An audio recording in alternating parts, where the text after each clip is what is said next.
Suot ko ang isang terno na kulay champagne, bawat tahi ay sumasalamin sa 10 taon ng aking dugo at pawis bilang isang arkitekto. Sa gitna ng nagniningning na chandelier ng Manila Hotel, ako ang sentro ng atensyon, ang babaeng tila nasa rurok na ng lahat ng kanyang pangarap.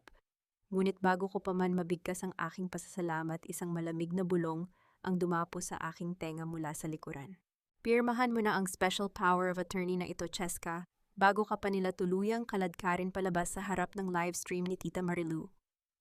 Ang boses ni Nathan ay walang bakas ng pag-ibig kundi isang banta na kasing talas ng labaha. Tila tumigil ang pag-ikot ng mundo. Sa harap ko ilang metro lang ang layo nagkakagulo ang mga reporter at ang mga flash ng camera ay naging tila mga kidlat na nagbabadya ng malakas na bagyo. Pumasok ang 4 na lalaking naka-uniforme, ang kanilang mga yabag sa makapal na carpet ay lumilikha ng isang mabigat na ritmong nagpapabilis sa tibok ng aking puso. Hindi ako kumurap. Hindi ako huminga ng malalim. Tumingin ako kay Nathan, ang lalaking nangako sa akin ng habambuhay na proteksyon, ngunit ngayon ay siyang humahawak sa aking leeg. Anong ibig sabihin nito, Nathan? Ang tanong ko ay, diretso walang panginginig ang boses kasing lamig ng yelo sa aking baso ng champagne. You're being charged with qualified theft and falsification of documents, baby. Sagot niya habang iniaabot ang isang mamahaling ballpen. Ang kumpanya, ang mga pondo ng social housing project, lahat iyon ay nakapangalan sa iyo. Kung hindi mo ibibigay sa akin ang kapangyarihang ayusin ito, sa selda ka matutulog ngayong gabi. Sa tabi niya, dahan-dahang lumapit si Doña Aurora, ang kanyang biyenan na tila isang santo sa suot na asul na gown, habang mabilis na pinaglalaroan ang kanyang mga butil ng rosaryo. Huwag mo nang ipahiya ang pamilya Ilustre, Francesca. We are trying to save you from yourself. Gawin mo na ang dapat para hindi na lumaki ang eskandalong ito sa social media. Sulyap ko sa gilid, nakita ko si Tita Marilu na abala sa kanyang cellphone. Ang kanyang mga labi ay mabilis na bumubuo ng mga salita para sa libu-libong nanonood sa kanyang live video. Oh my God, mga kamarites, inaaresto na ang kaisa-isang Francesca Ilustre sa sarili niyang party. Is this for real? Ramdam ko ang bawat mata sa ballroom na nakatitig sa akin, naghihintay ng aking pagbagsak, ng aking pagluha, ng aking pagluhod. Ngunit sa bawat segundong lumilipas ang init ng pagkakanulo sa aking dibdib, ay dahan-dahang nagiging isang matigas at malamig na bato. Naalala ko ang lahat, ang mga gabing hindi ako natutulog para tapusin ang mga disenyo, ang bawat pirma na ipinagkatiwala ko kay Nathan, dahil ang akala ko ay iisa ang aming pangarap. Isang mapait na katotohanan ang gumising sa aking diwa. Ang pamilyang ito ay hindi kailanman naging aking kanlungan. Sila ang mga anay na dahan-dahang umubos sa pundasyon ng aking pagkatao. Ang bawat salita ni Nathan ay hindi tulong kundi isang gintong rehas na balak nilang ikulong sa aking mga kamay. Kailangan mong magdesisyon ngayon din, Cheska. Pagmamadali ni Nathan habang ang mga pulis ay nasa likuran ko na. I'll protect your name, I'll protect the firm. Just sign it. Tumingin ako sa dokumento, pagkatapos ay kay Doña Aurora na may mapanuyang ngiti sa likod ng kanyang banal na anyo. Ang aking tahimik na galit ay umabot sa rurok nito. Hindi ako ang biktima na nais nilang makita. Sa sandaling iyon, pinatay ko ang bawat bahagi ng aking puso na marunong pang magmahal sa lalaking nasa harap ko. You want my signature, Nathan? Sabi ko sa isang mahinang boses, na tanging kaming tatlo lang ang nakakarinig, puno ng sarkasmo at panganib. Ibibigay ko sa inyo ang gusto ninyo, pero tandaan ninyo ang gabing ito. Dahil ang bawat letrang isusulat ko rito ay magiging mitya ng inyong sariling pagkasira. Kinuha ko ang ballpen at mabilis na isinulat ang aking pangalan sa papel. Ang bawat guhit ng tinta ay tila isang sumpa. Pagkatapos ay dahan-dahan kong kinuha ang aking mga hikaw na gawa sa diamante at inilapag ang mga ito sa palad ni Nathan, isang tunog ng malamig na metal sa balat na sumisimbolo sa pagtatapos ng aming ugnayan. Hinarap ko ang mga pulis nang walang alinlangan. Hindi ko hinintay na hawakan nila ang aking braso. Tara na, tapusin na natin ang palabas na ito, wika ko sa kanila. Habang inilalabas ako sa ballroom, ang bawat flash ng camera ay hindi na ako nasasaktan. Nakita ko ang hitsura ni Nathan at Aurora, ang tagumpay sa kanilang mga mata na panandalian lamang. Hindi nila alam na ang pagpirma ko sa dokumentong iyon ay hindi pagsuko kundi ang pagbubukas ng unang pinto sa aking sariling laro. Sa labas ang malamig na hangin ng Maynila ay humalik sa aking mukha. Isinakay ako sa patrol car habang ang mga sirena ay nagsisimulang lumikha ng isang nakabibinging ingay sa katahimikan ng gabi. Ngunit sa loob ng sasakyan, nananatili akong tahimik. Kinuha ko ang aking maliit na lipstick sa bulsa at muling kinulayan ang aking mga labi ng matingkad na pula tinitingnan ang aking sarili sa maliit na salamin. Wala nang Francesca na martir, wala nang asawang sunod-sunuran. Ang babaeng nasa salamin ngayon ay isang arkitekto na handang gibain ang bawat pader na itinayo ng mga ilustre hanggang sa wala nang matira kundi ang mga guho ng kanilang kasinungalingan. Bago tuluyang isara ng pulis ang pinto ng sasakyan, nakita ko ang isang pamilyar na anino. Sa di kalayuan, isang lalaking nakasuit. Nakatayo sa ilalim ng poste ng ilaw na may hawak na camera. Hindi ko alam kung sino siya. Ngunit ang kanyang mga mata ay tila nagpapahiwatig na ang gabing ito ay simula pa lamang ng isang mas malaking gulo na hindi inaasahan ng sinuman. Ang bawat hakbang ko sa labas ng presinto ay tila paglalakad sa ibabaw ng mga bubog. Malamig ang simoy ng hangin, ngunit mas matindi ang lamig na nananalaytay sa aking mga ugat. Pinalaya ako sa piyansang kinuha nila mula sa sarili kong pondo, isang kabalintunaan na tanging ang mga ilustre lamang ang may sikmura na gawin. Isinakay ako ni Nathan sa kanyang sasakyan ang bango ng kanyang mamahaling pabango, na dati ay nagpapakalma sa akin ngayon, ay tila lason na sumasakal sa aking hininga. Tahimik ang buong biyahe hanggang sa makarating kami sa opisina ng aking kumpanya. Doon sa silid na saksi sa lahat ng aking pangarap, narinig ko ang isang tunog na nagpabilis sa daloy ng aking dugo. Hindi ito tunog ng trabaho, kundi ang malakas at mapanuyang tawa ni Clarissa, ang aking matalik na kaibigan. Ang babaeng itinuring kong kapatid. Dahan-dahan kong pinihit ang pintuan at doon ko sila nakita. Nakaupo si Clarissa sa aking silya, ang kanyang mga binti ay nakapatong sa aking mesa habang may hawak na baso ng wine. Si Nathan ay nasa likuran niya, ang kanyang mga kamay ay nasa balikat ni Clarissa, isang eksenang mas malinaw pa sa sikat ng araw. Ito ang kanilang selebrasyon. Ang aking pagbagsak ay ang kanilang tagumpay. It looks like the office suits you better than it ever suited me, Clarissa. Ang boses ko ay matatag, walang bakas ng gulat. Mabilis na napatayo ang dalawa. Ang gulat sa mga mata ni Clarissa ay panandalian lamang, agad itong napalitan ng isang plastic na ngiti na dati ay madali akong napapaniwala. Cheska, oh my God, you're here. We were just checking the documents for your defense. Nakaka-stress kasi ang nangyari sa'yo. Lumapit sa akin si Nathan, ang kanyang mukha ay puno ng huwad na pag-aalala. Baby, don't get the wrong idea. I asked Clarissa to help me organize everything. I did this to protect you from the board members. Galit na galit sila, Cheska. Kung hindi ko kinuha ang control, baka mas matagal ka sa loob. Tinitigan ko siya sa mga mata. Ang husay niya. Ang bawat salita ay may himig ng katwiran, isang klasikong halimbawa ng pagbaluktot sa katotohanan. Gusto kong sumigaw, gusto kong sampalin ang dalawang traidor na ito hanggang sa mamaga ang kanilang mga mukha. Ngunit hindi ko iyon ginawa. Sa halip, hinayaan ko ang aking mga balikat na bumagsak. Pinatulo ko ang isang luha, ang tanging luha na itinalaga ko para sa palabas na ito. I'm so tired, Nathan Kuwa. Sabi ko sa isang boses na basag at tila nawawalan na ng pag-asa. Wala na akong matuluyan, ang mga accounts ko, ang bahay ko. Lahat ay frozen. Clarissa, I thought you were my friend. Bakit parang masaya ka pa? Agad na lumapit si Clarissa at hinawakan ang aking kamay. Ang kanyang hawak ay malamig at hindi tapat. Cheska, no, of course not. I'm just trying to be strong for Nathan.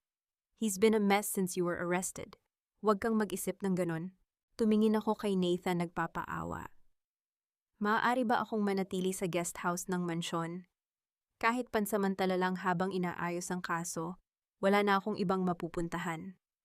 Nagkatinginan ang dalawa. Nakita ko ang mabilis na palitan ng senyales sa kanilang mga mata. Isang tagumpay para sa kanila ang makita akong ganito, isang talunang reyna na humihingi ng limos. Of course, baby, sabi ni Nathan habang inaakay ako. The guest house is yours, pero kailangan mong manatiling tahimik. Doña Aurora doesn't want any more drama. Stay there, rest, and let me handle the lawyers. Lumapit ako sa kanya at dahan-dahang inayos ang kwelyo ng kanyang polo. Ramdam ko ang kaba sa kanyang dibdib, ang bawat tibok na sumisigaw ng kasinungalingan. Sa sandaling iyon, ang aking mga daliri ay tila mga kutsilyong dahan-dahang sumusukat sa kanyang leeg. Thank you, Nathan. I don't know what I would do without you. Bulong ko ang aking muka ay nakabaon sa kanyang balikat upang hindi nila makita ang mabilis na pagkawala ng emotion sa aking mga mata. Nang ihatid nila ako sa guest house, iniwan nila akong mag-isa sa dilim. Ngunit hindi ako natulog. Naupo ako sa gilid ng kama at binuksan ang aking maliit na notebook. Ang pagpayag nilang manatili ako rito ang kanilang pinakamalaking pagkakamali. Inakala nilang ikinulong nila ang isang takot na ibon, hindi nila alam na nagpasok sila ng isang mapanirang anay sa gitna ng kanilang pundasyon. Maya-maya pa narinig ko ang mga yabag sa labas. Lumapit ako sa bintana at nakita ko si Clarissa na naglalakad patungo sa kanyang sasakyan, abala sa pakikipag-usap sa telepono. Bahagyang nakabukas ang bintana kaya umabot sa akin ang kanyang boses na puno ng lason. Yes, she bought it. Ang tanga pa rin ni Cheska naniwala agad sa iyak-iyak ni Nathan. Wika ni Clarissa habang tumatawa ng mahina. Plan B is ready if she finds out about the Swiss account. Siguraduhin mo lang na hindi makakalabas ang record ng transfer bago ang kasal. Kapag asawa na siya ni Nathan, wala na siyang magagawa. Nangibabaw ang katahimikan nang makaalis ang kanyang sasakyan. Ang Swiss account. Ang pirasong kulang sa aking puzzle. Ang aking kamay ay mahigpit na humawak sa gilid ng mesa hanggang sa mamuti ang aking mga kuko. Inakala nilang tapos na ang laban. Inakala nilang nakuha na nila ang lahat. Ngunit habang tinitingnan ko ang malaking mansyon ng mga Illustre, mula sa aking bintana, alam ko na ang bawat ilaw na nakasindi roon ay isa-isang mamamatay sa oras na simulan ko ang aking paggiba. Ang halik ni Nathan sa aking noo, bago siya umalis, ay hindi halik ng pag-ibig, kundi ang halik ng Judas na magtutulak sa akin upang lalong maging malupit. Hindi ko hinayaang lamunin ako ng dilim sa loob ng guest house. Sa ilalim ng malabo at dilaw na ilaw ng lampara, binuksan ko ang isang lihim na compartment sa aking travel bag. Doon ay nakatago ang isang maliit na device, ang tanging connection ko sa labas na hindi alam ni Nathan. Kailangan ko ng isang alas at ang alas na iyon ay nasa anyo ng isang lalaking balita sa pagiging malupit sa korte, si Attorney Avel Cordero. Nagtagpo kami sa isang lumang library, sa labas ng lungsod isang lugar na amoy alikabok at lumang papel malayo sa mga mata ng mga Illustre. Pagpasok ko, nakita ko siya sa pinakasulok. Ang kanyang suit ay madilim, ang kanyang mga mata ay tila dalawang talim na handang humiwa sa anumang kasinungalingan. Walang ngiti sa kanyang mga labi nang maupo ako sa kanyang harap. I don't represent socialites who cry over frozen credit cards, Miss Illustre. Ang bungad niya, ang boses ay malalim at puno ng pangungutya. Marami akong kliyenteng mas kailangan ng oras ko kaysa sa isang babaeng nagpauto sa sariling asawa. Hindi ako kumurap. Tumingin ako sa kanya ng diretso, ang aking likod ay tuwid na tila isang haliging hindi matitibag. Hindi ako narito para umiyak, attorney. At mas lalong hindi ako narito para magmakaawa. Narito ako para bigyan ka ng pagkakataong pabagsakin ang pamilyang matagal mo nang kinamumuhian. Napatigil siya sa pag-aayos ng kanyang mga papeles. Isang bahagyang interes ang sumilay sa kanyang malamig na tingin. At ano ang nagbibigay sa iyo ng ideya na may personal akong galit sa kanila? Ang iyong kasaysayan, Avel. Ang bawat kasong hinawakan mo laban sa mga kumpanyang kaalyado ng mga Illustre. Hindi ka lang basta abogado, isa kang mananaliksik ng kanilang mga dumi. Sagot ko habang inilalapag ang isang maliit na flash drive sa mesa. Sa loob niyan ay ang blueprint ng social housing project. Ngunit ang hindi nila alam, nagtanim ako ng isang digital audit trail. Hahayaan ko silang ubusin ang pondo, hahayaan ko silang ilipat ang pera sa kanilang mga ghost projects. At kapag tuyo na ang kumpanya, doon natin sila sasakalin gamit ang sarili nilang mga pirma. Kinuha niya ang drive, pinaglalaruan ito sa kanyang mga daliri. You're playing a dangerous game, Cheska. Pwede kang makulong ng totohanan kung magkamali ka ng isang hakbang. Bakit mo ito ginagawa? Yumuko ako ng bahagya, ang aking boses ay naging tila isang malamig na hanging umiihip sa loob ng silid. Dahil ang arkitekturang itinayo ko sa loob ng 10 taon ay hindi lang gawa sa semento, gawa ito sa aking dignidad. At walang sino mang ilustre ang pwedeng humawak doon nang hindi nasusunog. Sa sandaling iyon, dahan-dahan kong hinawakan ang aking sketchpad na nasa loob ng bag. Ramdam ko ang gasgas ng papel sa aking mga daliri. Ito na lamang ang tanging bagay na natitira sa akin na hindi nila kayang nakawin ang aking talino, ang aking kakayahang bumuo mula sa wala. Isang maliit na guhit ng lapis ang tanging kasama ko sa bawat gabi ng aking pag-iisa, isang paalala na ako pa rin ang arkitekto ng aking kapalaran. I need access to your private server. Biglang sabi ni Avel, ang kanyang tono ay hindi na mapanukso kundi professional na. Kung gusto mong magtagumpay, kailangan kong makita ang bawat backdoor na ginawa mo. Sandali akong nag-alinlangan. Ang server na iyon ang aking huling depensa. Ngunit tinitigan ko ang mga mata ni Avel. May nakita akong apoy doon na katulad ng sa akin isang apoy na nagmumula sa isang malalim at hindi pa naghihilom na sugat. Ibinigay ko sa kanya ang access code ng walang salita. Isang alyansang nabuo sa gitna ng pagkamuhi. Nang lumabas ako ng library, ang ulan ay nagsimulang pumatak ng malakas. Ang bawat patak sa bubong ng aking sasakyan ay tila isang palakpak sa dilim. Binuksan ko ang aking cellphone upang i-check ang aking email.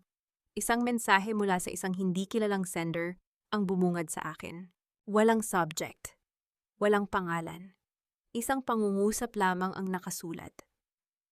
Huwag kang magtiwala sa abogadong katabi mo. Hindi lang hustisya ang hinahanap ni Avel Cordero sa mga ilustre. Hinahanap niya ang paghihiganti na magsasama sa iyo sa hukay. Naramdaman ko ang biglang panlalamig ng aking batok. Tumingin ako sa rearview mirror at nakita ang anino ni Avel na nakatayo pa rin sa pintuan ng library, nakatingin sa direksyon ng aking sasakyan.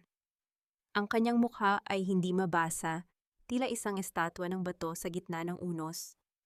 Ang alyansang inakala kong aking kaligtasan ay tila nagiging isa pang bitag na hindi ko paganap na nauunawaan. Sino ang nagpadala ng email?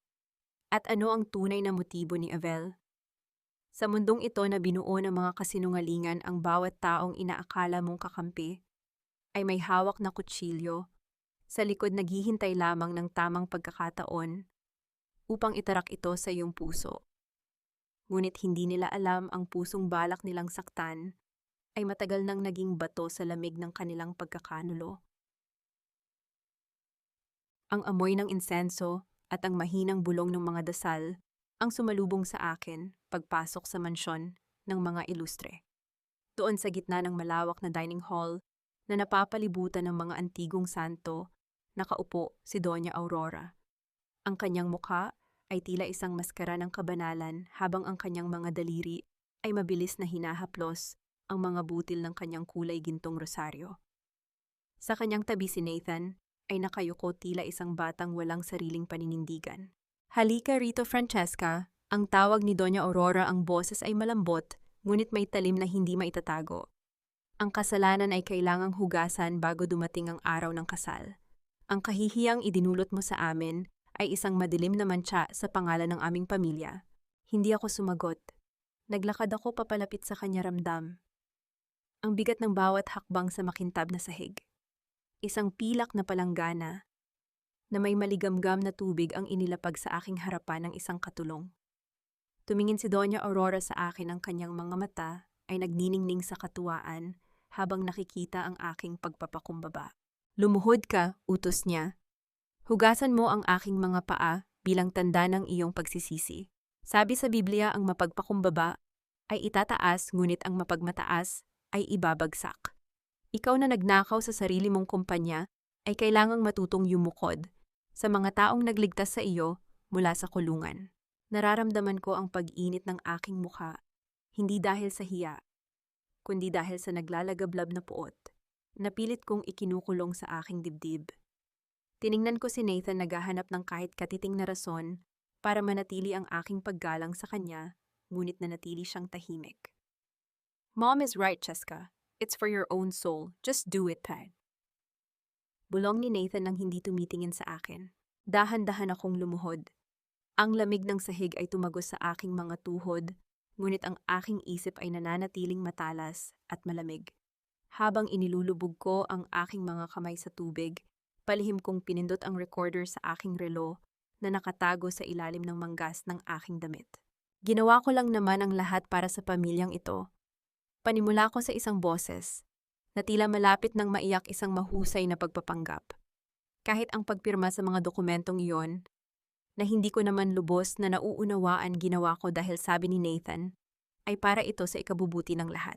Isang mapanuyang tawa ang kumawala sa mga labi ni Doña Aurora. Huwag kang magmalinis, Francesca. Alam nating dalawa na ang mga pirma mo sa pondo ng housing project ang nagligtas sa amin mula sa pagkalubog sa utang bago pa man kayo magkakilala ni Nathan. Kailangan namin ang kumpanya mo at kailangan naming ikaw ang maging tanging may pananagutan kung sakaling mag-imbestiga ang gobyerno. It's a sacrifice for the greater good of the illustre name. Bingo!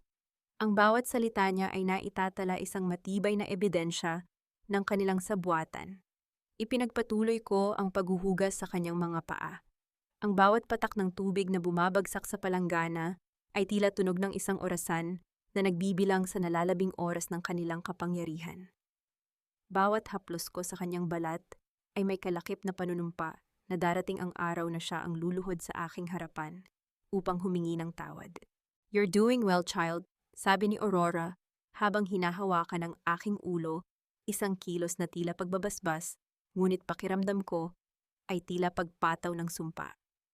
Kapag asawa ka na ni Nathan, lahat ng pag-aari mo ay magiging amin na rin ng tuluyan.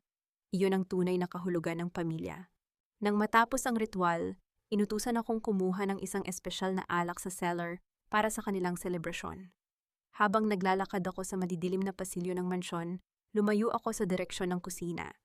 May isang bahagi ng bahay na laging pinagbabawalang puntahan, ang dulo ng kanang wing, kung saan may isang pintong gawa sa mabigat na nara at palaging may malaking padlock. Ngunit ngayong gabi, dahil sa kalasingan sa tagumpay ng pamilya Illustre, tila nakalimutan nilang isara ito ng maayos. Bahagyang nakabukas ang pinto. Isang malamig na hangin ang lumabas mula sa loob, amoy gamot at luma. Dahan-dahan kong itinulak ang pinto. Sa loob, isang maliit na silid ang bumungad sa akin. May isang matandang lalaking nakaupo sa wheelchair nakaharap sa bintana. Ang kanyang katawan ay payat na payat at ang kanyang mga mata ay puno ng lungkot. Nang marinig niya ang aking yabag, dahan-dahan siyang lumingon. "Sino ka?" ang mahina niyang tanong. "Ikaw ba ang bagong ipapadala ni Aurora para tapusin na ako?" Napatigil ako. "Hindi po. Ako si Francesca, ang mapapangasawa ni Nathan." Isang mapait na ngiti ang sumilay sa kanyang mga labi. "Tumakas ka na habang may oras ka pa, iha. Ako si Benjamin Illustre. Ako ang tunay na nagmamay-ari ng lahat ng ito bago ako itinago ng sarili kong manugang sa dilim na ito. Tulungan mo ako bago nila tuluyang burahin ang aking pangalan sa mundong ito." Naramdaman ko ang mabilis na pagtibok ng aking puso. Si Lolo Ben. Ang orihinal na pundasyon ng pamilya Illustre na akala ng lahat ay matagal nang pumanaw. Ang sikretong ito ang magiging pinakamalakas na dinamita na magpapaguho sa buong mansyong ito. Ngunit bago pa ako makasagot, narinig ko ang malakas na boses ni Nathan na tumatawag sa aking pangalan mula sa itaas. "Cheska, nasaan ka na? Bakit ang tagal mo sa baba?" Mabilis kong isinara ang pinto at huminga ng malalim, pilit na pinapakalma ang aking sarili. Ang laro ay naging mas mapanganib, ngunit mas naging malinaw ang aking misyon. Hindi lang ito tungkol sa aking kumpanya. Tungkol na rin ito sa pagpapalaya sa katotohanang matagal nang ibinao ng mga Illustre sa ilalim ng kanilang mga altar. Madilim ang buong opisina nang pasukin ko ito gamit ang aking duplicate na susi. Ang amoy ng kape at ang pamilyar na bango ng aking sariling pabango ay tila sumasakal sa akin. Dito sa loob ng 4 na pader na ito, binuo ko ang aking pangalan. Ngunit ngayon, pakiramdam ko ay isa akong magnanakaw sa sarili kong kaharian. Ang kailangan ko lang ay ang hard drive na nakatago sa likod ng ventilation duct, ang huling kopya ng aking mga orihinal na disenyo bago ito minanipula ni Nathan. Ngunit bago ko pa man mahawakan ang duct, bumukas ang mga ilaw. Ang biglaang liwanag ay tila sumugat sa aking mga mata. "Don't bother, Cheska. Matagal ko nang nakuha ang hinahanap mo." Ang boses ni Clarissa ay puno ng tagumpay. Nakatayo siya sa pintuan, hawak ang isang maliit na itim na drive habang ang kabilang kamay ay may hawak na gunting. Hindi ako gumalaw. Nanatili akong nakatayo ng tuwid tinitingnan siya nang walang kahit anong emosyon. I didn't know you were also a thief of hardware, Clarissa. Akala ko hanggang sa asawa lang ng iba ang kaya mong nakawin. Isang mapait na tawa ang kumawala sa kanyang mga labi habang dahan-dahang lumalapit sa akin. At akala mo naman hindi ko mapapansin ang maliit na camera na itinanim mo sa ilalim ng mesa. You're so predictable, Cheska. Akala mo ikaw lang ang matalino. Akala mo ikaw lang ang may kayang maglaro. Itinaas niya ang drive sa harap ng aking muka. Napanood ko na ang lahat. Ang bawat pagtatangka mong kumuha ng ebidensya laban sa amin ni Nathan. Ang bawat pag-uusap ninyo ni Attorney Avel. Akala mo ba matatakot ako? This drive is your death sentence. Lumapit ako sa kanya isang hakbang na puno ng panganib. Hindi ako natatakot sa drive. Ang kinatatakutan ko ay ang katotohanang ang taong pinagkatiwalaan ko ng aking buhay ay naging isang halimaw dahil sa inggit. Do you know why you'll never be me, Clarissa? Ang bulong ko ang aking boses ay kasing talim ng gunting na hawak niya.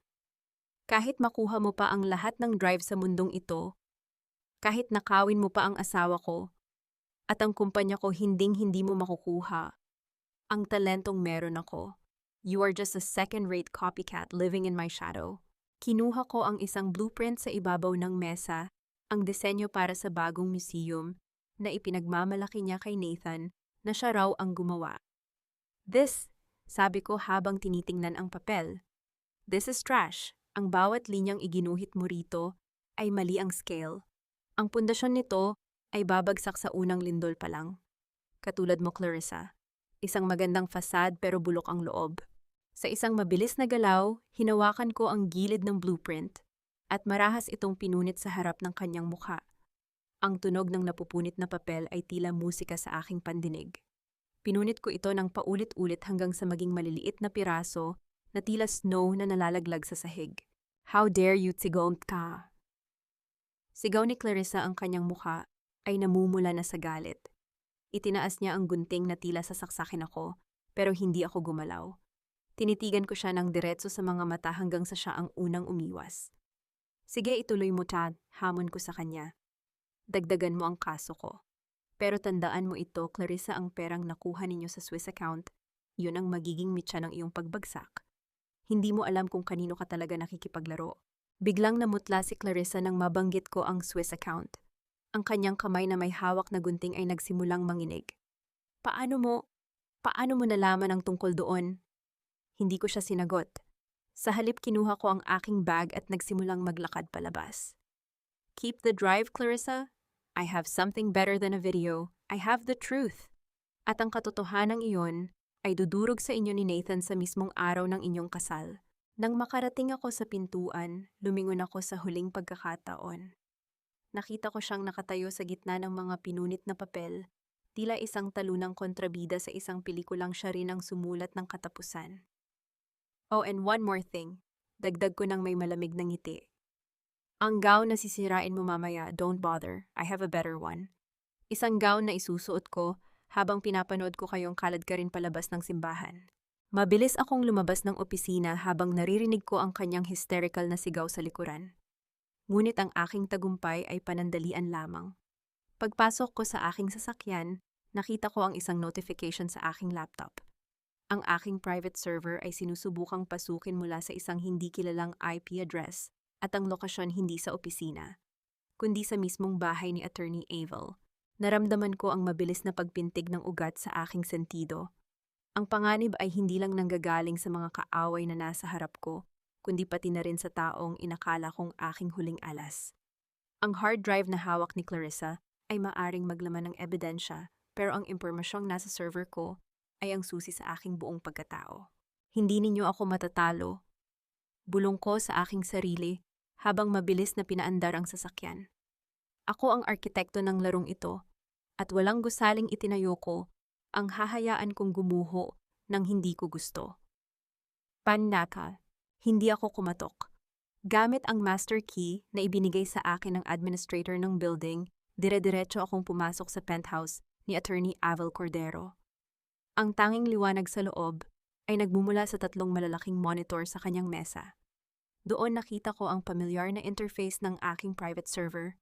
Ang aking mga daliri ay nanginginig sa galit habang tinitingnan ang likod ni Avel na abala sa pag-type. Anong ginagawa mo sa mga files ko, Avel?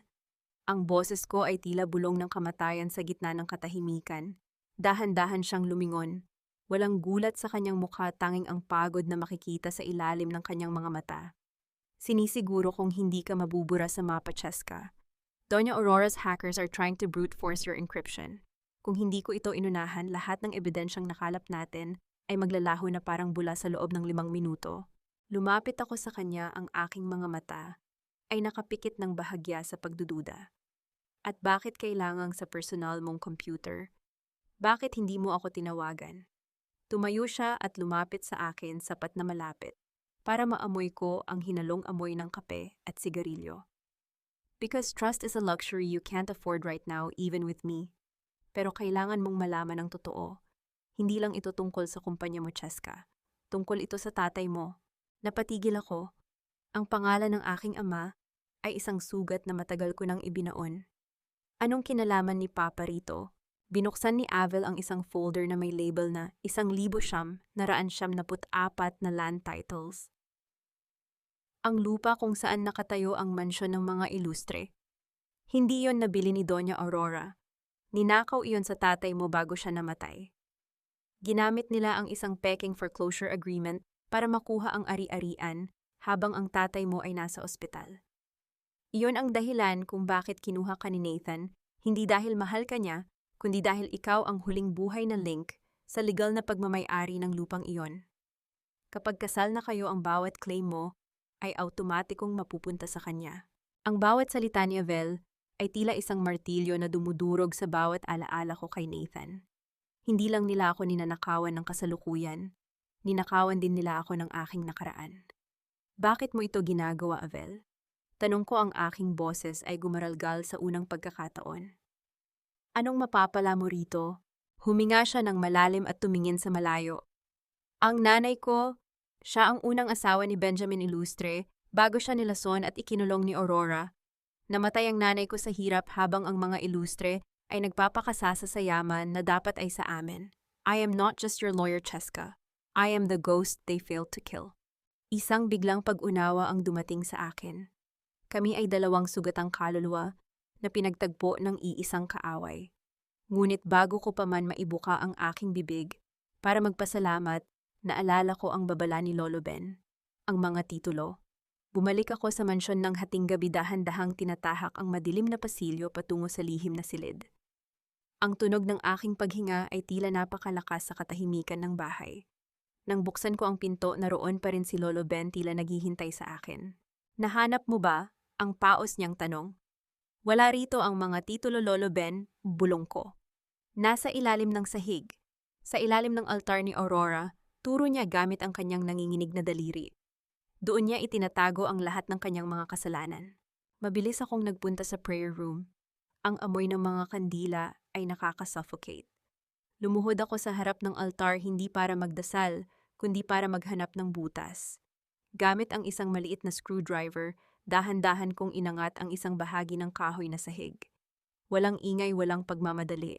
Doon sa loob ng isang metal box, nakita ko ang mga orihinal na titulo. At hindi lang iyon, may mga sulat din doon. Mula sa aking ama, mga sulat na humihingi ng tulong kay Benjamin Ilustre bago siya aksidenteng pumanaw. Ang galit na nararamdaman ko ay wala nang mapagsidlan.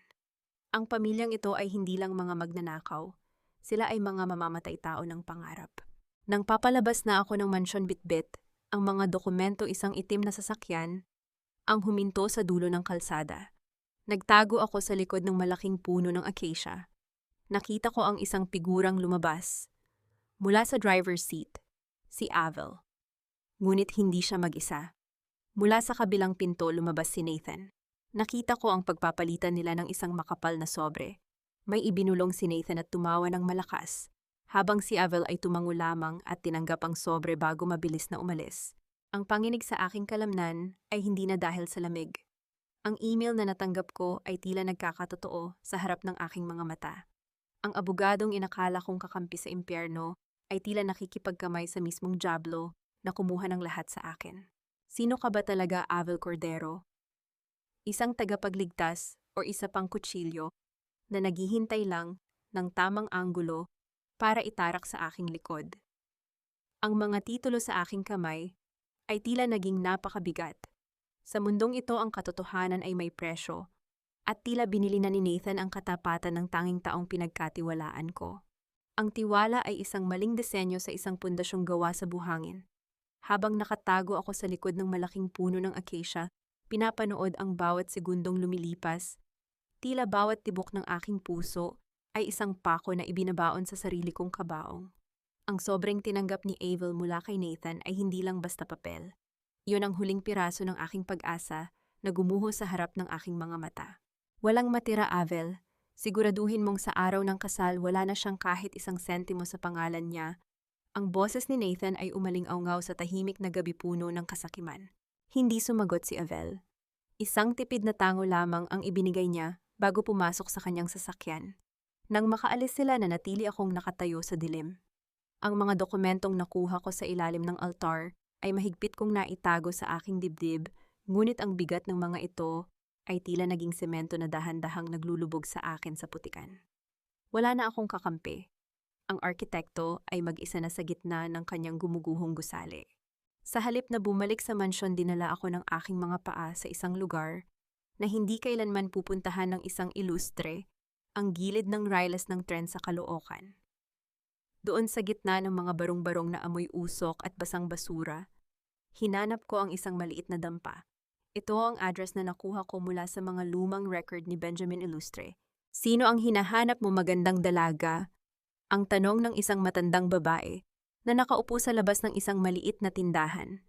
Ang kanyang muka ay tila isang mapa ng kahirapan, ngunit ang kanyang mga mata ay may ningning ng katotohanan. Hinahanap ko po si Aling Luz, ang ina ni Avel Cordero. Ang boses ko ay matatag kahit nanginginig ang aking buong katawan sa pagod at gutom. Nang makaharap ko si Aling Luz, nakita ko ang pinagmulan ng lamig sa mga mata ni Avel. Ngunit sa likod ng pagiging matigas, may bakas ng matinding pagmamahal. Naupo ako sa isang maliit na bangko sa loob ng kanilang tahanan. Walang aircon, tanging ang mainit na hangin na umiihip mula sa bukana ng pinto. Binabayaran ni Nathan ang anak mo, Aling Luz, direkta kong sabi habang inilalapag ang mga titulo sa mesa. Inuubos nila ang lahat ng meron ako. Akala ko si Avel ang tutulong sa akin, pero tila pati siya ay nabili na ng mga ilustre. Isang malalim na buntong hininga ang pinakawalan ng matanda. Ang anak ko ay hindi kailanman nabibili ng pera, iha. Ngunit ang galit ay isang utang na loob na mahirap bayaran. Kung nakita mo siyang kasama si Nathan, hindi iyon dahil kakampi siya. Iyon ay dahil kailangan niyang lumapit sa apoy upang masiguradong matutupok nito ang lahat. Pero ninakaw niya ang pondo ko, nilinis niya ang escrow account ko. Sigaw ko, ang aking emotion ay hindi na mapigilan. Iyon ang akala nila, sagot ni Aling Luz habang hinahawakan ang aking kamay. Ang kanyang balat ay magaspang, ngunit ang kanyang hawak ay nagbigay ng isang kakatwang kapanatagan. Tingnan mong mabuti ang mga dokumento, Cheska. Si Avel ay isang mananaliksik. Hindi siya nagnanakaw. Siya ay nagtatago ng mga ebidensya sa ilalim ng ibang pangalan. Bago ko pa man maunawaan ang lahat, narinig ko ang mabilis na paghinto ng isang sasakyan sa labas. Ang tunog ng mga yabag sa tuyong lupa ay mabilis na papalapit. Bumukas ang pinto at doon tumambad si Avel. Ang kanyang mukha ay puno ng galit nang makita ako. Anong ginagawa mo rito?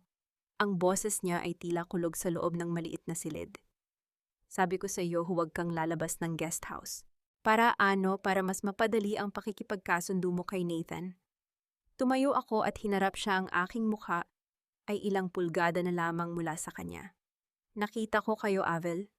Ang sobre. Ang tawa ni Nathan. Huwag mo akong itulad sa mga ilustre na madaling mauto. Isang mapait na ngiti ang sumilay sa kanyang mga labi. Ang sobrang iyon ay naglalaman ng mga passkey sa Swiss account na matagal na nating hinahanap. Kailangan kong magpanggap na traidor para ibigay nila sa akin ang susi ng kanilang sariling kulungan. Ngunit dahil nandito ka, dahil sinundan mo ako, nanganib ang lahat. Isang malakas na putok ng baril ang umalingaw-ngaw mula sa labas, tumama sa dingding ng dampa, at lumikha ng mga splinters ng kahoy. Mabilis akong itinulak ni Avel sa sahig ang kanyang katawan, ay naging panangga ako. Wala kaming narinig na sigaw, tanging ang mabilis na pag-alis ng isang sasakyan. Alam na nila, bulong ni Avel habang dahan-dahang tumatayo. Alam na ni Nathan na nagtatagpo tayo. Hindi na ito laro ng papeles, Cheska. Ito ay laro na ng buhay at kamatayan. Lumabas kami ng dampa sa ilalim ng madilim na langit. Ang ulan ay nagsimulang pumatak ng malakas, tila sinusubukang hugasan ang dugo sa kalsada. Habang naglalakad kami patungo sa kanyang sasakyan, isang pares ang nakabubulag na headlight ang biglang bumukas mula sa dulo ng madilim na eskinita. Hindi ito bumagal. Ang tunog ng makina ay lalong lumakas, isang marahas na dagundong na nagbababadya ng kamatayan. Ang sasakyan ay mabilis na sumusugod sa aming direksyon, tila isang itim na halimaw na handang sumagasa sa lahat ng haharang. Takbo, Cheska, sigaw ni Avel habang hinahila ang aking braso. Ngunit ang aking mga paa ay tila nakabaon sa semento. Tinitigan ko ang paparating na sasakyan. Sa loob ng windshield nakita ko ang isang pamilyar na anino. Hindi si Nathan, kundi si Clarissa. Ang kanyang mukha ay puno ng baliw na determinasyon habang nakatapak ang kanyang paa sa silinyador. Ang kamatayan ay mabilis na lumalapit, ngunit sa gitna ng panganib ang aking isip ay nananatiling matalas. Ang pagkakanulo ay may tatlong talim. Ang isa ay para sa akin, ang isa ay para kay Avel, at ang huli ay para sa mismong taong may hawak nito. Isang malakas na pagtama ng bakal sa pader. Ang narinig ng tangkaing umiwas ng sasakyan sa huling sandali, ngunit hindi bago ito tuluyang sumampa sa sidewalk kung saan kami nakatayo. Ang katahimikan pagkatapos ng kaguluhan ay mas nakakatakot kaysa sa ingay ng makina.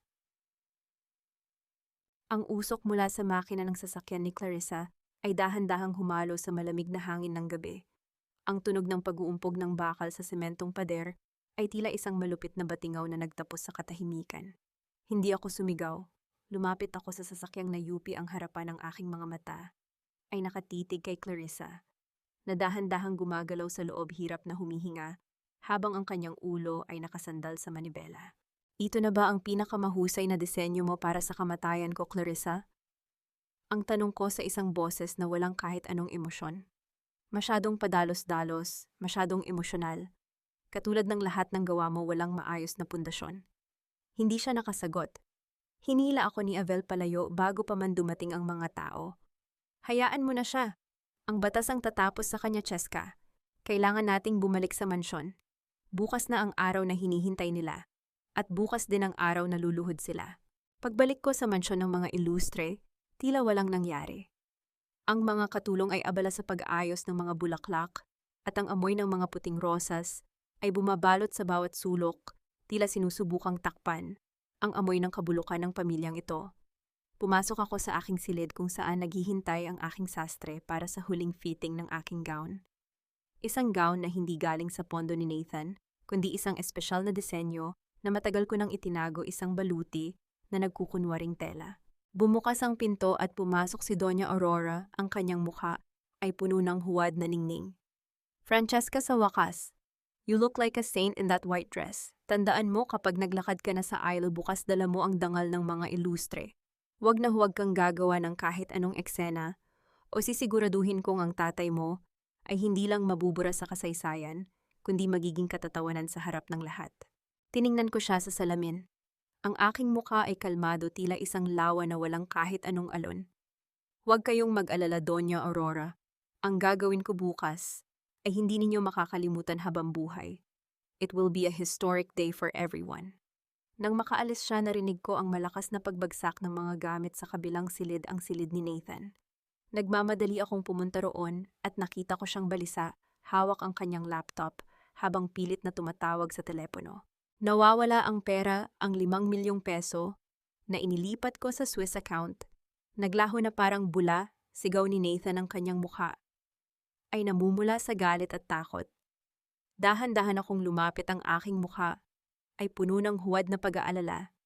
Nathan, anong nangyayari? May problema ba sa pondo? Hindi ko alam, Cheska, may nakapasok sa account ko.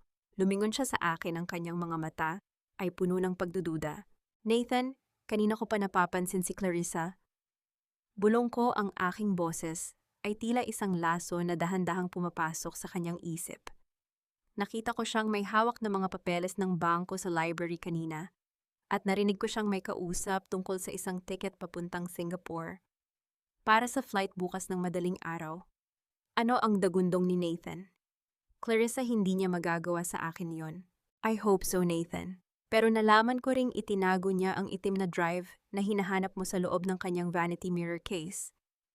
Dagdag ko pa, habang palihim na inilalagay ang isang peking kwintas na diamante sa gilid ng kanyang kama, isang kwintas na alam ni Nathan na pag-aari ng kanyang ina.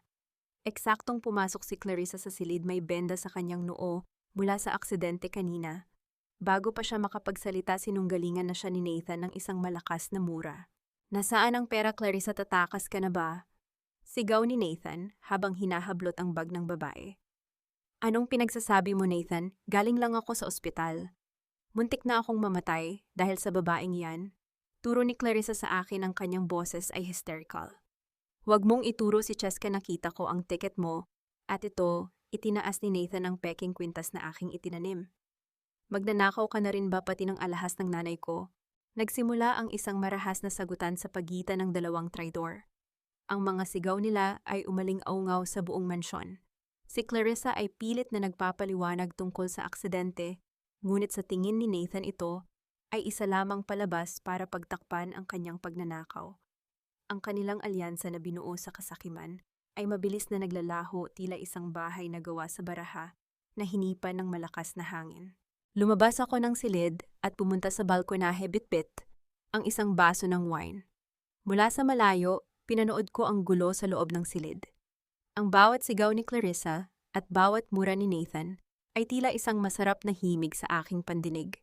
Ang mga daga ay nagsisimula ng magkagatan sa loob ng bitag na ako mismo ang nagdisenyo. Tumunog ang aking cellphone. Isang maikling tawag mula kay Avel. Handa na ang lahat, Cheska. Ang cops, ang BIR at ang media ay nakaposisyon na para sa seremonya bukas. Ang boses ni Avel ay malamig at puno ng determinasyon. Siguraduhin mong makakarating ka sa altar. Pagkatapos nyon, ang mundo ng mga ilustre ay tuluyan ng guguho. Darating ako, Avel, sagot ko habang tinitingnan ang dahan-dahang paglubog ng buwan. Ibibigay ko sa kanila ang kasalang hinding-hindi nila malilimutan. Ininom ko ang huling patak ng wine at binitawan ang baso. Ang tunog ng pagkabasag ng kristal sa sahig ng balkonahe ay tila hudyat ng pagsisimula ng huling yugto. Wala nang atrasan. Bukas ang arkitekto ay maglalakad sa gitna ng simbahan, hindi para sumumpa ng pag-ibig, kundi para itayo ang monumento ng kanyang sariling tagumpay sa ibabaw ng mga guho ng kanilang kasinungalingan. Ang malalaking pintuan ng San Agustin Church ay dahan-dahang bumukas na naglalabas ng isang malamig na hanging amoy insenso at matatandang alaala. Ang loob ng cathedral ay punong-puno ng mga bulaklak na puti, ngunit para sa akin ang bawat disenyo ng okasyong ito ay tila isang magandang takip sa isang libingan. Ang bawat upuan ay okupado ng mga pinakamataas na tao sa lipunan. Ang mga alahas nila ay nagniningning sa ilalim ng mga dambuhalang chandelier, habang ang kanilang mga mata ay puno ng mapanuring paningin. Sa labas, naririnig ko ang mahinang ingay ng mga tao. Nakita ko si Tita Marilu na abala sa kanyang cellphone. Ang kanyang mukha ay halos nakadikit na sa screen habang nagsasalita ng mabilis. Ito na, mga kamarites, ang wedding of the century na muntik nang hindi matuloy dahil sa eskandalo. Look at the church, it's so lavish. Hindi ko sila pinansin. Inayos ko ang aking gown, isang disenyo na tila gawa sa pinagtagpi-tagping liwanag at bakal. Wala itong mga palamuting perlas na ibinigay ni Doña Aurora. Ito ay isang obra maestra ng simplisidad at kapangyarihan. Wala akong kasamang magulang na maglalakad sa aisle, mag-isa ako. Ngunit sa bawat hakbang ko, nararamdaman ko ang presensya ng aking ama at ang bawat pangarap na sinira ng mga ilustre. Nagsimulang tumugtog ang organo, isang mabigat at madamdaming himig na yumanig sa mga batong pader ng simbahan. Ang bawat tunog ng aking sapatos sa makinis na sahig ay tila isang mabilis na tibok ng orasan na nagbibilang sa nalalabing sandali ng kanilang kaligayahan. Sa dulo ng aisle, nakatayo si Nathan. Suot niya ang kanyang pinakamahal na tuxedo ngunit ang kanyang mukha ay maputla at ang kanyang mga kamay ay nanginginig. Sa tabi niya si Doña Aurora ay nakatayo ng tuwid, ang kanyang mukha ay puno ng pagmamalaki, tila isang reyna na nakakuha na ng kanyang bagong teritoryo. Ngunit sa kalagitnaan ng aking paglalakad, naramdaman ko ang biglang pagbabago sa aura ni Doña Aurora. Nakita ko ang kanyang mga mata na nanlaki habang tumitingin sa hanay ng mga panauhin sa bandang kanan. Doon sa gitna ng karamihan, nakaupo si Aling Luz, ang ina ni Abel na nakasuot ng isang simpleng asul na barot saya, ngunit ang kanyang tingin ay kasing talim ng isang sumpa. Sa tabi niya ay si Abel na nakatitig ng diretso kay Aurora, isang tingin na nagsasabing, ang nakaraan ay hindi kailanman nalilibing ng tuluyan. Ramdam ko ang biglang paghinto ng hininga ni Doña Aurora. Ang kanyang kamay na hawak ang rosaryo ay nagsimulang manginig ng marahas. Ang multo ng kanyang nakaraan ay narito na upang maningil. Ipinagpatuloy ko ang aking paglalakad. Sa bawat pag-usad ko, ang mahaba kong belo ay dahan-dahang sumasayad sa mapulang karpet. Sa isang sandali, sadyang tinapakan ko ang dulo ng aking sariling belo, isang kilos na tila pagdurog sa bawat insulto, bawat sampal at bawat kasinungalingang ipinalunok nila sa akin. Tinatapakan ko ang kanilang dangal habang itinataas ko ang aking sariling mukha. Nang makarating ako sa harap ng altar, hindi ako tumingin kay Nathan. Tumingin ako sa krus, pagkatapos ay lumingon ako ng bahagya kay Aurora at binigyan siya ng isang tipid ngunit nakakakilabot na ngiti. Isang ngiting nagsasabing tapos na ang pagpapanggap. Napakaganda mo, Cheska. Bulong ni Nathan, ang kanyang boses ay nanginginig sa kaba. Salamat sa pagdating. Akala ko iiwan mo ako. Hindi ako sumagot. Humarap kami sa pari. Ang bawat salita ng liturhiya ay tila malalayong alingawngaw sa aking pandinig. Ang aking buong konsentrasyon ay nasa signal na hinihintay ko mula kay Abel. Nagsimula na ang seremonya. Ang katahimikan sa loob ng simbahan ay naging napakabigat, tila isang bombang nakatakdang sumabog anumang sandali. Ang amoy ng mga kandila ay naging tila amoy ng isang paparating na unos. Francesca Ilustre. Ang boses ng pari ay umalingawngaw sa buong katedral. Tinatanggap mo ba si Nathan Ilustre bilang iyong asawa upang mahalin at kalingain sa hirap at ginhawa hanggang sa kamatayan? Lumingon ako kay Nathan. Nakita ko ang pag-asa sa kanyang mga mata, ang pag-asa na kapag sinabi ko ang I do, ang lahat ng kanyang kasalanan ay malilinis at ang aking yaman ay magiging kanya na. Tumingin ako kay Doña Aurora na tila naghihintay ng kanyang huling tagumpay. Ngunit sa halip na sumagot, humarap ako sa mga panauhin. Tumingin ako ng diretso sa camera ni Tita Marilu na kasalukuyang nakalive. Ang aking ngiti ay dahan-dahang lumapad, isang ngiti na hindi nagmumula sa kagalakan, kundi sa isang malamig at kalkuladong tagumpay. Father, ang boses ko ay malinaw, matatag at umalingawngaw hanggang sa pinakadulong sulok ng San Agustin. Mayroon akong hindi pwedeng palampasin bago ko sagutin ang tanong na yan. Isang mabilis na bulong-bulungan ang nagsimula sa mga upuan. Ang mukha ni Nathan ay naging kulay abo habang si Doña Aurora ay nagtangkang tumayo, ngunit ang kanyang mga binti ay tila nawalan ng lakas. Father, hindi ang o ang isasagot ko sa inyong tanong, sapagkat ang kasalang ito ay hindi pag-iisang dibdib, kundi isang paglilibing sa katotohanan. Ang boses ko ay hindi nanginginig. Ito ay kasing tatag ng mga dambuhalang pader ng San Agustin na saksi sa kasinungalingang ito. Cheska, anong ginagawa mo? Ang bulong ni Nathan ng pawis ay dahan-dahang tumatulo mula sa kanyang sentido. Huwag ngayon, pag-usapan natin ito sa labas. Bakit, Nathan, natatakot ka ba na malaman ng lahat kung anong klaseng proteksyon ang ibinibigay mo sa akin? Tumingin ako sa control booth sa gawing itaas ng simbahan at nagbigay ng isang bahagyang tango. Biglang namatay ang mga ilaw sa loob ng cathedral, maliban sa malaking screen na nakakabit sa harap na orihinal na inilaan para sa aming love story video. Ngunit sa halip na mga larawan ng aming paglalakbay, bilang magkasintahan, isang malabong footage ang lumitaw. Ang boses ni Doña Aurora ay umalingawngaw sa buong simbahan, malakas at malinaw.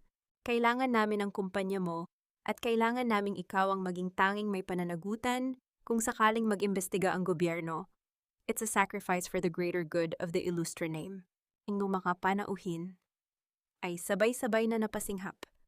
Ang tumabulong ng mga marites sa bawat upuan ay tila naging isang malakas na ugong ng mga bubuyog. Nakita ko si Tita Marilu na halos itutok na ang camera ng kanyang phone sa mismong screen.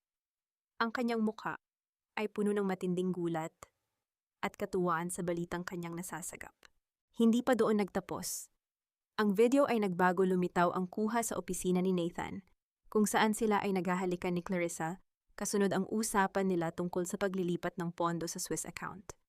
Ang bawat salita ng kanilang pagtataksil ay narinig ng bawat senador, bawat negosyante, at bawat taong nanonood sa livestream. Patayin ninyo iyan. Itigil ninyo ang kalokohang ito. Ang sigaw ni Doña Aurora ang kanyang boses ay tila isang sugatang hayop habang sinusubukang tumayo. Ngunit ang kanyang mga binti ay tila nagtaksil na rin sa kanya. Dahan-dahan siyang napaluhod sa gitna ng altar, ang kanyang mga butilang rosaryo ay kumalat sa sahig, lumilikha ng maliliit na tunog ng pagkakalampag sa bato. Eksaktong bumukas ang mga pintuan ng simbahan. Hindi ang mga peking pulis na dinala ni Nathan nung party, kundi mga lalaking nakasuit mula sa Bureau of Internal Revenue at Securities and Exchange Commission, kasunod ang mga tunay na autoridad. Nathan Illustre, Doña Aurora Illustre kayo ay inaaresto sa kasong money laundering, tax evasion at falsification of public documents. Ang deklara ng opisyal na ang boses ay nangingibabaw sa kaguluhan. Cheska, traidor ka kan? Sigaw ni Nathan habang sinusubukang lumapit sa akin. Ang kanyang mukha ay punong-puno ng puot. Iniligtas kita, pinirmahan mo ang SPA, akin na ang kumpanya mo, tas. Yun ang akala mo, Nathan.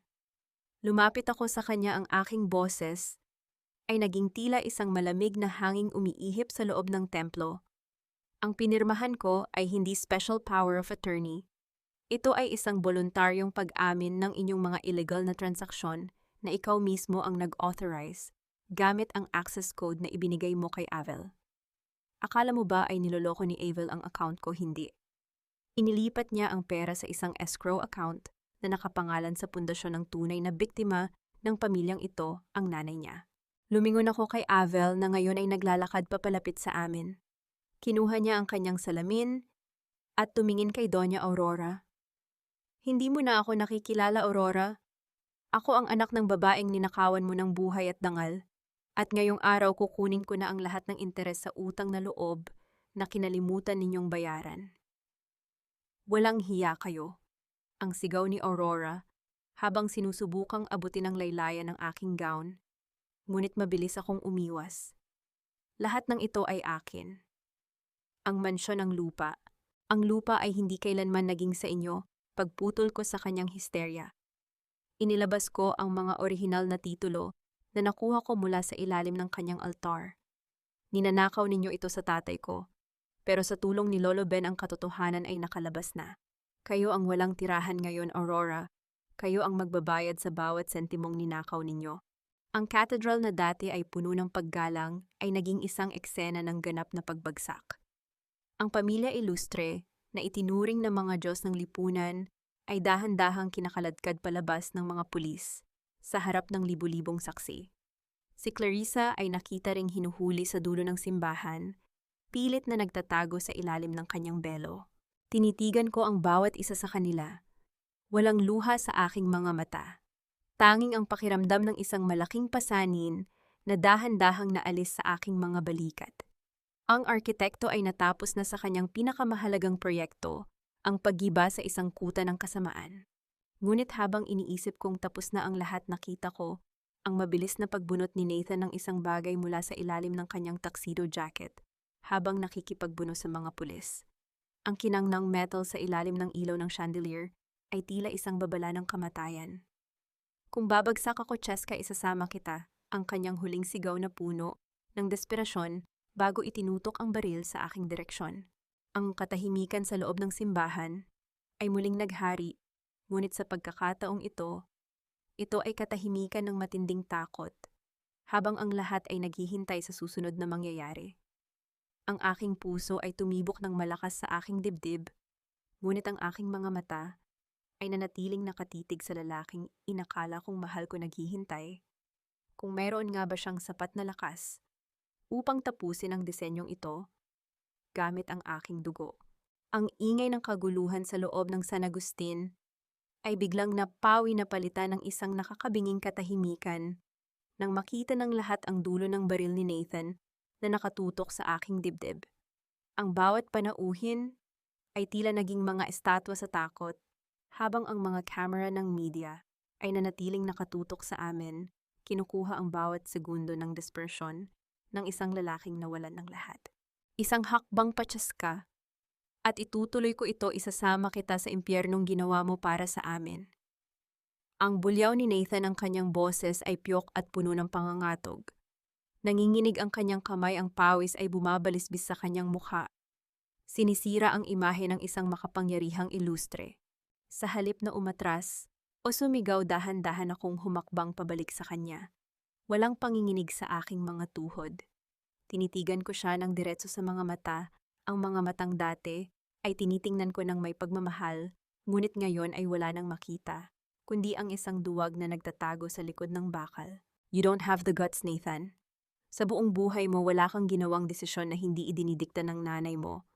Ang boses ko ay mahinahon kasing lamig ng marmol na sahig ng simbahan. Kahit ang paghila sa gatilyong iyan, kailangan mo pa ring itanong sa kanya kung tama ba ang gagawin mo. You're not a killer, Nathan. You're just a coward in an expensive suit. Manahimik ka, manahimik ka. Ang hysterical na sigaw niya. Ang kanyang daliri ay nagsimulang gumaralgal sa gatilyo. Sa sandaling iyon, bumukas ang mga gilid na pinto ng altar. Pumasok ang mga pulis kasama ang isang lalaking naka-wheelchair, si Lolo Ben. Ang presensya ng matanda ay tila nagdala ng isang bigat na hindi kayang dalhin ni Nathan. Ibaba mo ang baril na iyan, Nathan, ang paos ngunit makapangyarihang tinig ni Lolo Ben ang bumasag sa tensyon. Huwag mo nang dagdagan ang mga kasalanang ipinamana sa iyo ng iyong ina. Ang pamilya ilustre ay gumuho na. Huwag mo nang hayaang ang huling alaala sa iyo ay isang kriminal. Lumingon si Nathan kay Lolo Ben, at sa pagkakataong iyon nakita ko ang pagkakataon. Sa isang mabilis na galaw, iniangat ko ang aking kamay at dahan-dahang itinulak pababa ang dulo ng kanyang baril gamit lamang ang aking isang daliri. Ang kanyang lakas ay tila naglaho na parang bula. Ang baril ay dahan-dahang bumagsak sa sahig, lumikha ng isang matunog na pagkakalampag sa bato na umalingaw-ngaw sa buong cathedral.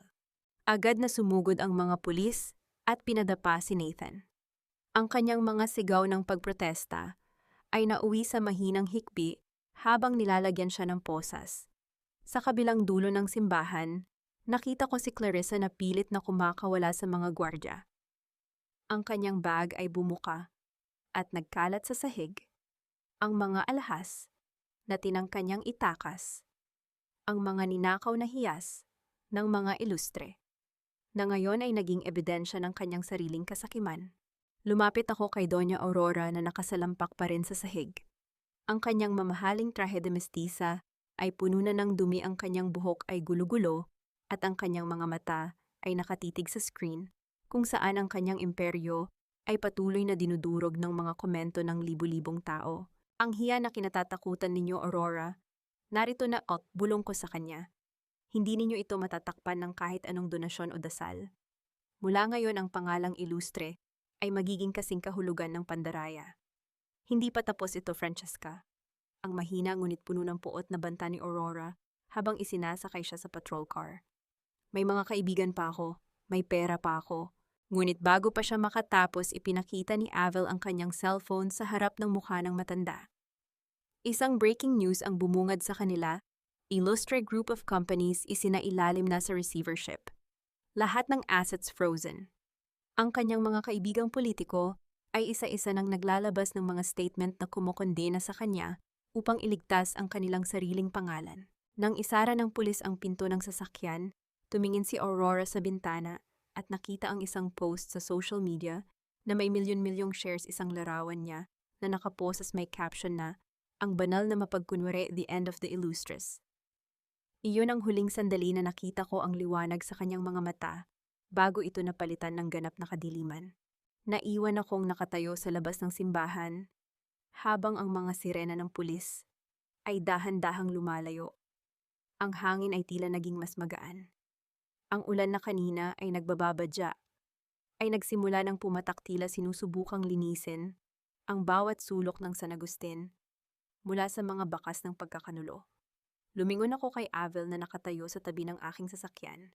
Walang ngiti sa kanyang mga labi, ngunit may kapayapaan sa kanyang mga mata. Tapos na, Cheska. Nakuha na natin ang katarungan. Hindi pa, Avel, sagot ko habang tinititigan ang mga titulo sa aking kamay. Nagsisimula pa lang ang tunay na pagbuo. Hindi sa mga pader kundi sa sarili ko. Pumasok ako sa sasakyan at pinaandar ang makina. Sa rearview mirror nakita ko ang cathedral na dahan-dahang lumiliit sa aking paningin. Ang bawat brick ng aking nakaraan ay nagiba na at sa gitna ng mga guho, handa na akong maglagay ng bagong pundasyon, isang pundasyong hindi na muling matitibag ng kahit sinong lalaki o pamilya. Latuig. 3 buwan na ang lumipas simula nang gumuho ang cathedral ng mga kasinungalingan sa San Agustin. Ang bawat brick ng aking nakaraan ay dahan-dahan ko nang nililinis mula sa alikabok ng pagkakanulo. Ngayong araw ang sikat ng araw ay tila mas maliwanag habang tumatama sa bagong karatula sa labas ng aking gusali, Francesca's Foundation Building, New Foundations for Women. Hindi na ito isang kumpanyang nagtatayo lamang ng mga condominium para sa mayayaman. Ito ay isang santuwaryo para sa mga babaeng biktima ng pang-aabuso, panlilinlang at manipulasyon. Ang bawat sulok ng gusaling ito ay idinisenyo ko ng may pagmamahal at katatagan, mga pader na hindi kayang tibagin ng kahit anong gaslighting. Bago ang formal na pagbubukas, may isa pa akong huling kailangang tapusin. Nagtungo ako sa city jail, dala ang isang itim na folder. Ang amoy ng disinfectant at ang tunog ng mabibigat na bakal na pinto ay tila isang malayo at malabong alingawngaw ng aking sariling nakaraan. Nang makita ko si Nathan sa likod ng salamin, halos hindi ko siya makilala. Wala na ang kanyang mamahaling tuksido at ang kanyang maayos na buhok. Suot niya ang kulay kahel na uniforme ng bilanggo, ang kanyang mukha ay hulas at puno ng pagsisisi na huli na ang lahat. Sa tabi niya nakita ko rin si Doña Aurora sa kabilang selda nakaupo sa sulok habang tulala, tila hindi pa rin matanggap na ang kanyang rosaryo ay hindi na siya maililigtas sa batas. Cheska, baby please. Ang boses ni Nathan ay paos, halos pabulong sa intercom. I'm sorry, I was just weak. Mom forced me to do everything. Please bail me out. Alam kong mahal mo pa rin ako. Tinitigan ko siya ng walang kahit anong galit, tanging ang isang malalim at malamig na kawalan ng pakiramdam. Iyon ang pinakamasakit na parusa para sa isang taong tulad niya, ang katotohanang hindi na siya mahalaga sa akin. Hindi ako narito para iligtas ka, Nathan. Ang boses ko ay matatag at professional. Inilapag ko ang mga dokumento sa tapat ng salamin. Narito ako para ibigay ang huling pirasong kailangan mo, ang ating final annulment papers. Pirmahan mo ito at tuluyan mo na akong burahin sa iyong buhay, gaya ng pagbura ko sa iyo, sa aking hinaharap. Cheska, please, I have nothing left. Ang pagmamakaawa niya habang ang kanyang mga kamay ay pilit na kumakapit sa salamin. Mayroon ka pang natitira, Nathan. Sabi ko habang tumatayo. Mayroon kang panahon para pag-isipan ang bawat taong sinira ninyong mag-ina. Gamitin mo iyan para hanapin ang sarili mong konsensya kung mayroon pa. Hindi ko na hinintay ang kanyang sagot. Naglakad ako palayo habang naririnig ko ang mahinang pagpukpok niya sa salamin. Sa paglabas ko ng bilangguan, ang hangin ay tila mas sariwa. Naghihintay si Avel sa labas ng kanyang sasakyan. Nakasuot siya ng isang simpleng asul na polo, ang kanyang mga mata ay hindi na kasing dilim ng dati. Lumapit siya sa akin at iniabot ang isang tasa ng kape. Tapos na ang huling settlement chat, sabi ni Avel. Ang mansyon ng mga ilustre ay naibenta na. Ang pondo ay direkta nang napunta sa scholarship fund para sa mga anak ng mga biktima ng housing project scam. At si Lolo Ben maayos na siyang nakatira sa isang tahimik na rest house sa Tagaytay kasama ang aking ina. Salamat, Avel, sagot ko. Hindi ko ito magagawa kung wala ka. You did the hard part, Cheska. Gumiti siya ng bahagya, isang ngiti na tila may bahid ng paghanga. I was just the one who provided the tools. Pero ikaw ang arkitekto ng tagumpay na ito. Ano ang plano mo ngayon? Tumingin ako sa malayo sa abot-tanaw kung saan ang Manila Bay ay dahan-dahang kinukulayan ng ginto ng papalubog na araw. Plano kong magpatuloy sa pagbuo, hindi lang ng mga gusali kundi ng mga buhay. At sa pagkakataong ito, sisiguraduhin kong ang pundasyon ay gawa sa katotohanan. May espasyo pa ba sa blueprint mo para sa isang kaibigan? Ang tanong ni Avel, ang kanyang tono ay may bahid ng kaba, ngunit puno ng paggalang. Tumingin ako sa kanya at tumango ng bahagya. Hindi pa ako handa para sa isang bagong pag-ibig, ngunit handa na akong magbukas ng pinto para sa mga taong tunay na nagpapahalaga sa akin. Laging may espasyo para sa mga taong alam kung paano rumespeto sa hangganan ng iba, Avel. Naglakad kami patungo sa Baywalk. Kinuha ko mula sa aking bag ang huling litrato ng aking kasal na hindi ko pa nasusunog. Tinitigan ko ang aking sarili sa larawan, ang babaeng naglalakad sa aisle na may takot sa kanyang mga mata. Sa isang mabilis at dinalas na galaw, pinunit ko ang litrato sa apat at hinayaan ang mga piraso na liparin ng hangin patungo sa dagat. Ang bawat piraso ay tila isang bahagi ng aking lumang pagkatao na dahan-dahang naglalaho. Ang Francesca na martir ay patay na. Ang Francesca na biktima ay wala na. Nakatayo ako ngayon sa tuktok ng aking sariling tagumpay, hindi dahil sa yaman ng mga ilustre, kundi dahil sa sarili kong talino at lakas. Ang arkitekto ay natapos na sa kanyang pinakamahirap na disenyo, ang muling pagbuo sa kanyang sarili mula sa mga guho. Ako si Francesca. Bulong ko sa hangin habang nakangiti sa dahan-dahang paglubog ng araw. At ako ang arkitekto ng sarili kong buhay. Hinding-hindi na muling guguho ang gusaling ito. Lumingon ako sa kalsada kung saan naghihintay ang aking hinaharap. Sa bawat hakbang ko palayo sa dagat, ramdam ko ang bigat ng dangal at ang tamis ng kalayaan. Ang laban ay tapos na at ang tunay na buhay ay nagsisimula pa lamang. Nakatayo ako sa balkonahe ng pinakamataas na palapag ng Francesca's Foundation. Mula rito, ang Manila Bay ay tila isang dambuhalang salamin na sumasalamin sa nag-aapoy na kulay ng dapit hapon. Ang bawat gusali sa paligid ay unti-unti nang nagliliwanag, ngunit ang pinakamagandang tanawin para sa akin ay ang mga mukha ng mga kababaihang kasalukuyang nasa ibaba, mga boses na dati ay pabulong lamang dahil sa takot. Ngunit ngayon ay malaya nang nagtatawanan habang nililisan ang kanilang mga workshop. Narinig ko ang mahinang yabag ng sapatos sa sahig na gawa sa nara. Hindi ko na kailangang lumingon para malaman kung sino ito. Ang pamilyar na bango ng kape at ang presensya ng isang taong naging anino ko sa gitna ng unos ay sapat na. The evening news just came out. Ang boses ni Avel ay mahinahon, may himig ng isang misyong natapos ng maayos. Tinanggihan ng Court of Appeals ang huling petisyon ni Doña Aurora. Mananatili sila ni Nathan sa loob para sa susunod na 2 dekada. Wala nang apela, Cheska. Wala na ring mga ilustre na susubok bumalik. Huminga ako ng malalim, hinahayaan ang malamig na hangin na pumasok sa aking dibdib. Ang balitang iyon ay hindi na nagdulot ng bilis ng tibok ng puso o ng panginginig ng galit. Sa halip, naramdaman ko ang isang ganap na katahimikan. Ang hustisya ay hindi pala isang malakas na pagsabog. Ito ay isang tahimik na pagtulog sa gabi nang walang takot na may darating na maniningil. Pinatawad mo na ba sila?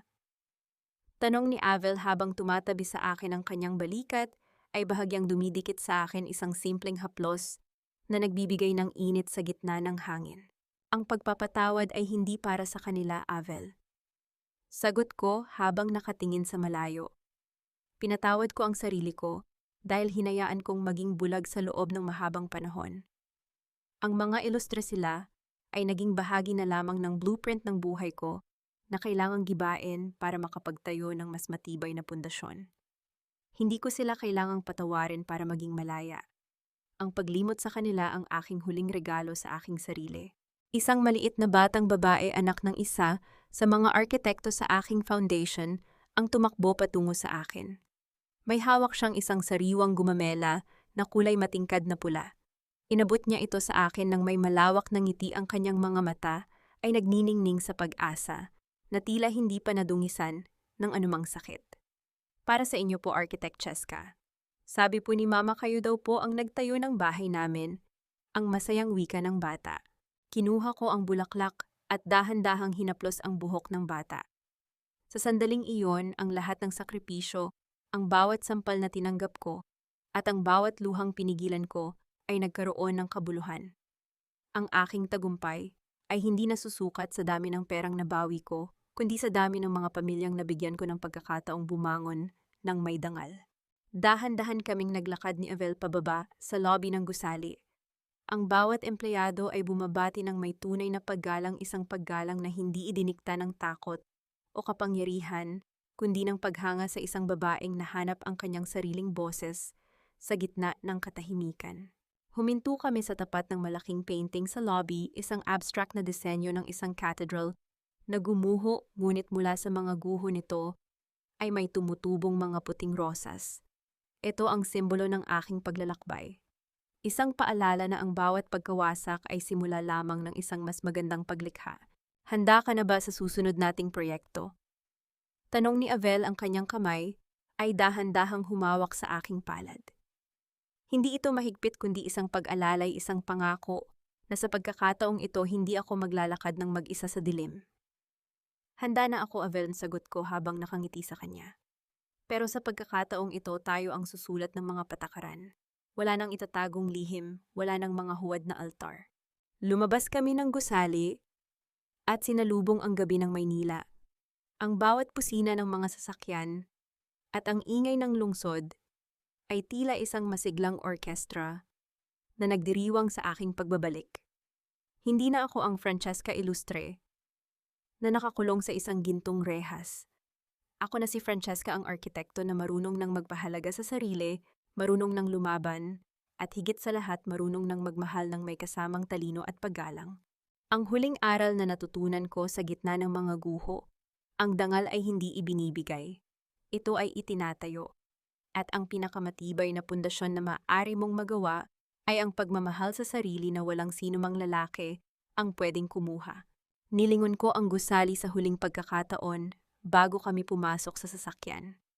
Ang mga ilaw nito ay nagniningning sa gitna ng kadiliman, isang parola ng pag-asa para sa lahat ng mga babaeng naniwalang tapos na ang kanilang mundo.